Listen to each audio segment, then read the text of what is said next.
चलिए आज एक बहुत ही सिंपल पर जबरदस्त स्ट्रैटेजी समझते हैं। वो क्या है? ये कि बिना किसी फैक्ट्री के अपना खुद का ब्रांड कैसे खड़ा किया जा सकता है। चलिए शुरू करते हैं। कभी सोचा है कि चाय और नमक, इनके तो कितने बड़े बड़े अरबों के ब्रांड्स हैं, लेकिन अजवाइन या दाल जैसी रोज की चीजों का कोई बड़ा ब्रांड क्यों नहीं है ना? सोचने वाली बात। बस इसी को हम स्पाइस आयल पैराडॉक्स या मसालों की पहेली कह सकते हैं। जरा सोचिए, टाटा नमक आने से पहले नमक क्या था? बस एक खुला बिकने वाला सामान, है ना? और देखिए, ठीक यहीं पर एक बहुत बड़ी अपॉर्चुनिटी, एक बहुत बड़ा मौका छिपा हुआ है। तो अब आते हैं ब्रांडिंग से जुड़े एक बहुत ही आम, कह सकते हैं, एक मिथ पर। ज्यादातर लोगों को यही लगता है कि भाई ब्रांड बनाना है तो बहुत बड़ी फैक्ट्री चाहिए और ढेर सारा पैसा। और सच कहूं तो यही बिजनेस का सबसे बड़ा झूठ भी है। ये सोचना कि ब्रांड बनाने के लिए करोड़ों का इन्वेस्टमेंट और बड़े बड़े मैन्युफैक्चरिंग प्लांट लगते हैं। आज हम इसी सोच को, इसी मिथ को तोड़ने वाले हैं।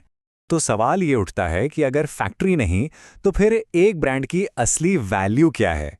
एक ब्रांड असल में होता क्या है? चलिए इसी को समझते हैं। एक ब्रांड, सीधी सी बात है, भरोसे की एक मोहर है। बस, ये कोई फैक्ट्री नहीं, कोई मशीन नहीं। ये तो कस्टमर के साथ एक रिश्ता है, क्वालिटी का एक वादा है। ये जो उदाहरण है ना, ये इस बात को एकदम साफ कर देता है। सोचिए, एक नॉर्मल कप में कॉफी है, कीमत मान लीजिए 30 रुपए। लेकिन जैसे ही वही कॉफी एक जाने माने लोगो वाले कप में आती है, उसकी कीमत एकदम से 300 रुपए हो जाती है। कमाल है ना? कॉफी तो वही है, बदला क्या? सिर्फ भरोसा और उसे पेश करने का तरीका। यही तो है ब्रांडिंग की असली पावर। एक छोटा सा लोगो किसी भी चीज की कीमत को उसकी असली लागत से 10 गुना, 20 गुना, यहां तक कि 50 गुना तक बढ़ा सकता है। ये सिर्फ एक नंबर नहीं है, ये सबूत है कि ब्रांड की वैल्यू क्या होती है। तो अब आते हैं उस फॉर्मूले पे, उस तरीके पर जिससे ये किया जा सकता है। ये है प्राइवेट लेबल स्ट्रैटेजी का सिंपल 3 स्टेप फॉर्मूला। तो स्टेप 1, आइडेंटिफाई एंड सोर्स। मतलब मार्केट में गैप ढूंढिए और किसी होलसेल मार्केट से अच्छी क्वालिटी का खुला प्रोडक्ट खरीद लीजिए। फिर आता है स्टेप 2, पैकेज एंड ब्रांड।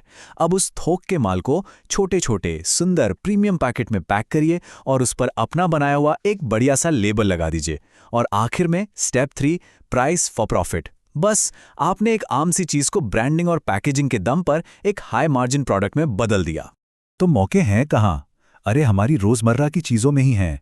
सोचिए, अजवाइन, हींग जैसे मसाले, अलग अलग तरह की दालें, चावल, ड्राई फ्रूट्स, खड़े मसाले, इनमें से ज्यादातर चीजें आज भी खुली या बिना किसी खास ब्रांड के बिकती हैं। और बात सिर्फ पैकेजिंग पर खत्म नहीं होती। आप चाहें तो और वैल्यू भी ऐड कर सकते हैं। जैसे अपने प्रोडक्ट को और प्रीमियम बनाने के लिए उसमें कोई खास मसाला मिला दिया, या फिर दानों को साइज के हिसाब से अलग अलग कर दिया ताकि सब एक जैसे दिखें।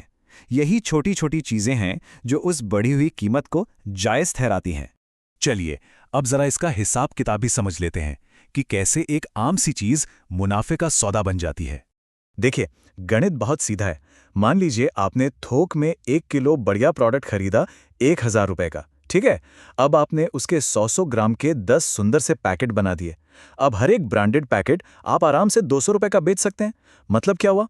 1000 रुपए के माल से आपने सीधे सीधे 2000 रुपए का रेवेन्यू बना लिया, वो भी बिना किसी फैक्ट्री के। तो देखिए, पूरा मॉडल बहुत ही सिंपल है। आप कर क्या रहे हैं? बस एक रोज की चीज पर भरोसे और अच्छी पैकेजिंग की एक लेयर, एक परत चढ़ा रहे हैं, और बस खेल बदल जाता है। तो अब जाते जाते एक सवाल, हमारे आसपास ऐसी कौन सी आम चीज है जो बस अपने ब्रांड बनने का इंतजार कर रही है? जरा अपने चारों तरफ नजर दौड़ाइए, मौके हर जगह हैं।